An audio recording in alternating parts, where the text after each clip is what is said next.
केजरीवाल हे सध्या आम आदमी पार्टीच्या ऑफिसमध्ये पोहोचलेले आहेत. ते काय बोलतायत थेट जाऊयात तिकडे. आज से 2 महीने पहले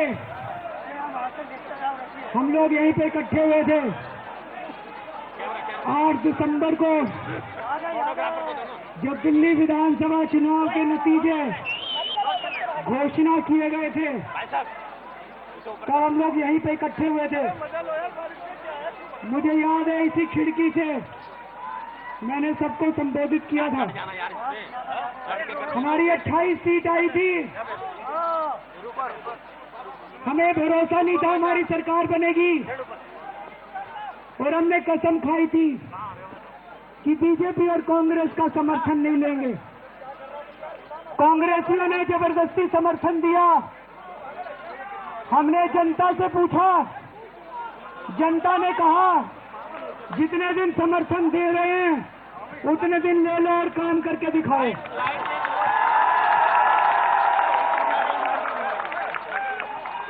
हमारी 28 दिसंबर को सरकार बनी. 28 दिसंबर को हम सब लोगों ने शपथ ली थी. दोस्तों, हमारा सबसे बड़ा वादा था कि हम जन लोकपाल बिल पास करेंगे, भ्रष्टाचार के खिलाफ एक सख्त कानून पास करेंगे. इन कांग्रेसियों ने लिख के दिया था कि जन लोकपाल बिल का समर्थन करेंगे. दोस्तों, आज विधानसभा में जन लोकपाल बिल जब प्रस्तुत करने की कोशिश की गई तो बीजेपी और कांग्रेस वाले दोनों मिल गए.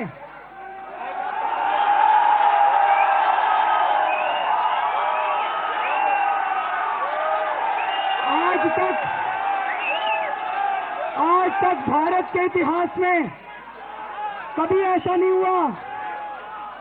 सबको ये तो पता है कि बीजेपी और कांग्रेस वाले दोनों पीठ पीछे, पर्दे के पीछे रोज मिलते हैं, रोज मिलके देश को लूट रहे हैं. लेकिन पिछले 2 दिन में ये खुल के सामने आ गए.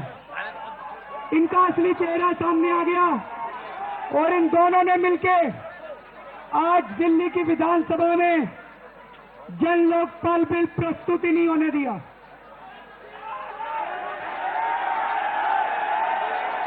इन्होंने जन लोकपाल बिल गिरा दिया.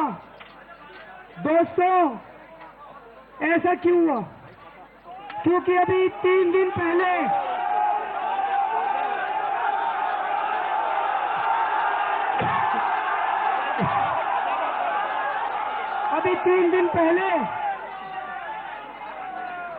हम लोगों ने मुकेश अंबानी के खिलाफ एफआईआर दर्ज की है.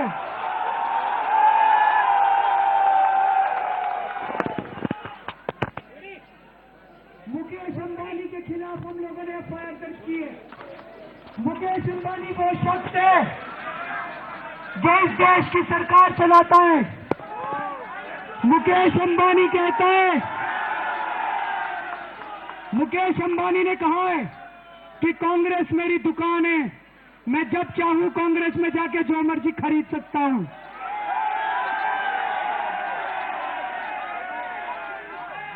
और पिछले 1 साल से अभी तक यूपीए की सरकार को पिछले 10 साल से मुकेश अंबानी चला रहा था और पिछले 1 साल से मोदी जी के पीछे भी मुकेश अंबानी है.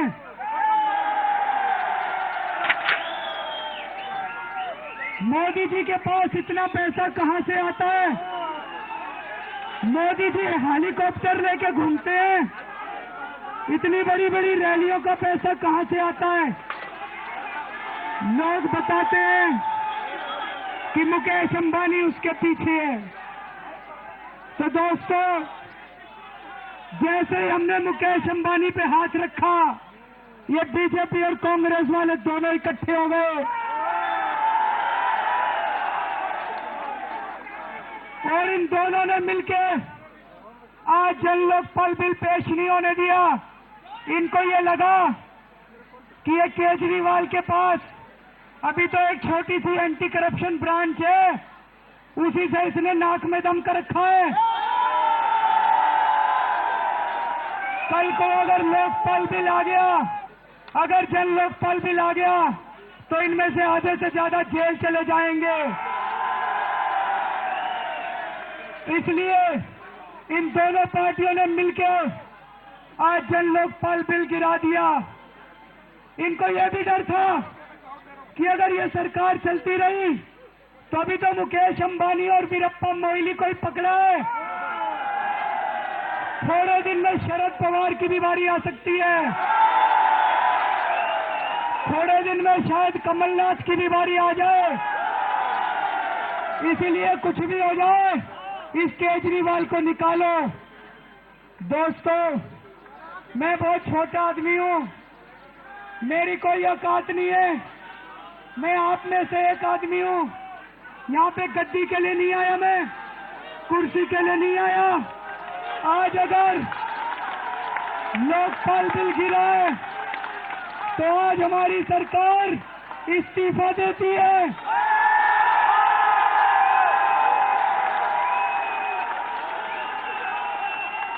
आज हमारी सरकार इस्तीफा देती है। लोकपाल बिल के लिए 100 बार मुख्यमंत्री की कुर्सी देनी पड़े, 100 बार मुख्यमंत्री की कुर्सी न्यौछावर करने के लिए तैयार है। देश के लिए अगर जान देनी पड़े तो अपने आप को सौभाग्यशाली समझूंगा। ये मेरा इस्तीफा है।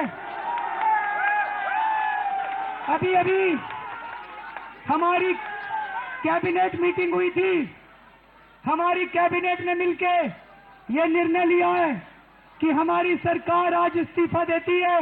ये हमारा इस्तीफा है।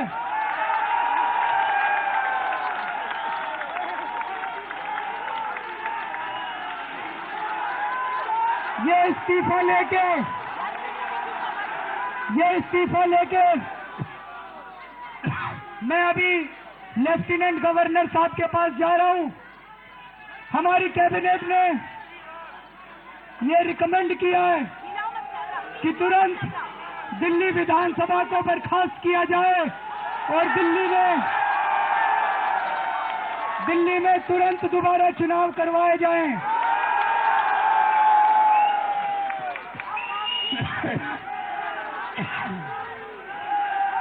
दोस्तों,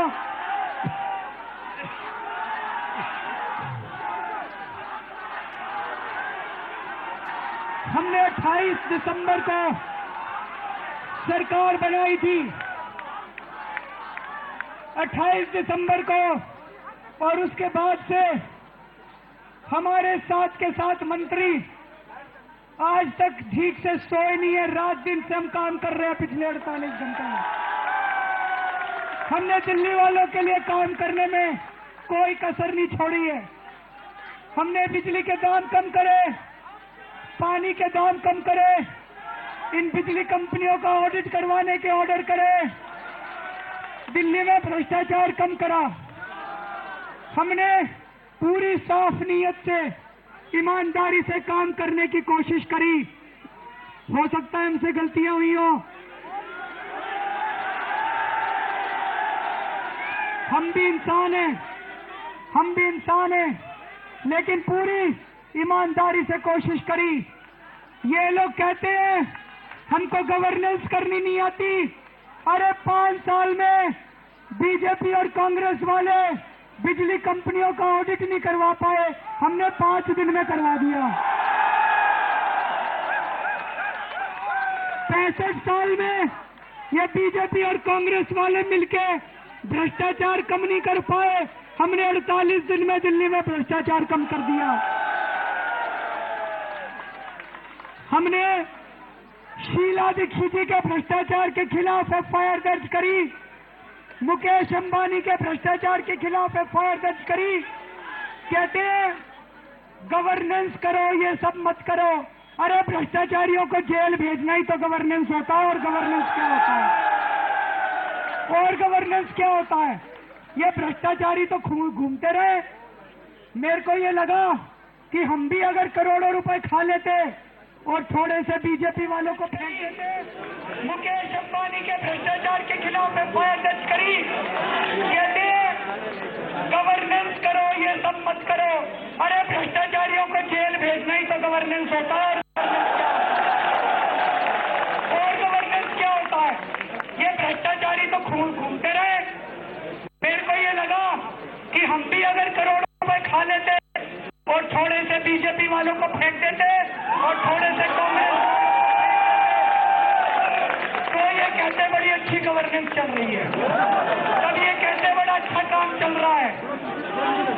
दोस्तों, कल जो कुछ संसद के अंदर और विधानसभा के अंदर हुआ, उससे मन खट्टा हो गया बहुत ज्यादा। कल संसद के अंदर इन्होंने मिर्च पाउडर का जो इन्होंने हरकत सभा में, इन्होंने मेरा माइक तोड़ दिया, मेरे कागज फाड़ दिए, हमारे एक मंत्री को चूड़ियां दी इन्होंने। क्या चूड़ियां ले जाते हो तो मूर्तियां तोड़ते हो क्या? मस्जिद में जाते हो तो कुरान फाड़ते हो क्या? चर्च में जाते हो तो बाइबल फाड़ते हो क्या?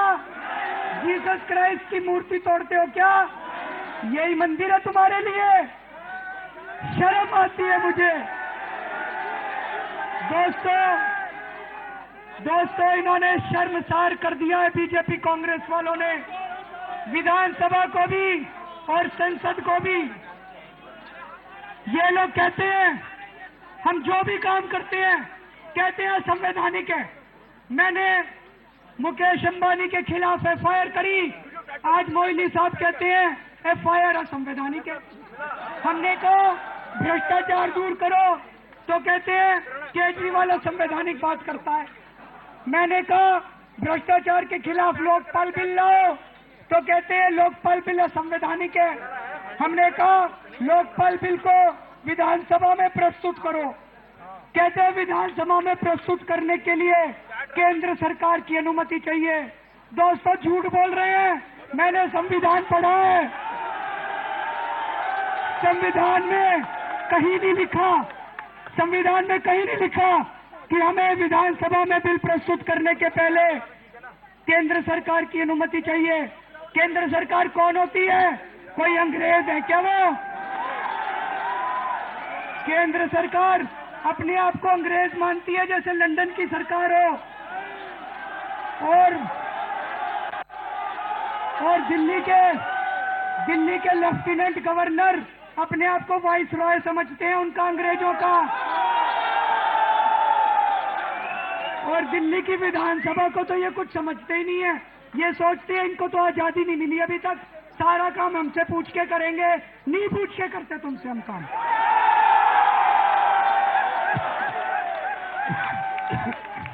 हम नहीं बात मानते केंद्र सरकार की, हम संविधान की बात मानेंगे। संविधान बाबा साहब अम्बेडकर ने पास किया था, हम संविधान की बात मानेंगे। संविधान के लिए मैं जान कुर्बान करने के लिए तैयार हूं। संविधान के लिए मुख्यमंत्री का पद त्याग देंगे। हमारा जन लोकपाल बिल पूरी तरह से संवैधानिक है। हम जो विधानसभा में इसको प्रस्तुत कर रहे थे वो पूरी तरह से संवैधानिक है। हम संविधान की बात मानेंगे। संविधान बाबा साहब अम्बेडकर ने पास किया था, हम संविधान की बात मानेंगे।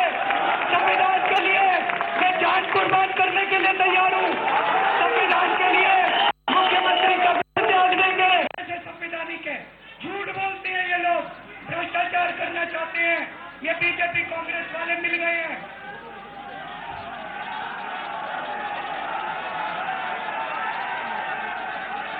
दोस्तों, हम तो कहते हैं कि भ्रष्टाचार दूर करो तो कहते हैं संवैधानिक है। तुम माइक तोड़ते हो विधानसभा में तो संवैधानिक है, तुम बिल फाड़ देते हो तो संवैधानिक है, तुम चोरी करते हो तो संवैधानिक है, तुम्हारे सारे कुकर्म संवैधानिक है और हम देश के लिए लड़ रहे हैं तो वो संवैधानिक है। दोस्तों, इस देश की जनता तुमको सबक सिखाएगी। इस देश की जनता खड़ी हो चुकी है। इस देश की जनता ने अब आजादी की खुशबू ले ली है। अब इस देश की जनता चुप नहीं बैठने वाली। दोस्तों, मैं अब यहाँ से सीधा यहाँ से लेफ्टिनेंट गवर्नर के पास जा रहा हूँ और मैं भगवान से प्रार्थना करता हूँ कि हे भगवान, हम बहुत छोटे लोग हैं, हमारे ऊपर कृपा करना, हमें सद्बुद्धि देना और हे भगवान हमें मौका देना कि इस देश के लिए हम अपनी जान भी कुर्बान कर सकें। आप सब लोगों का बहुत बहुत शुक्रिया।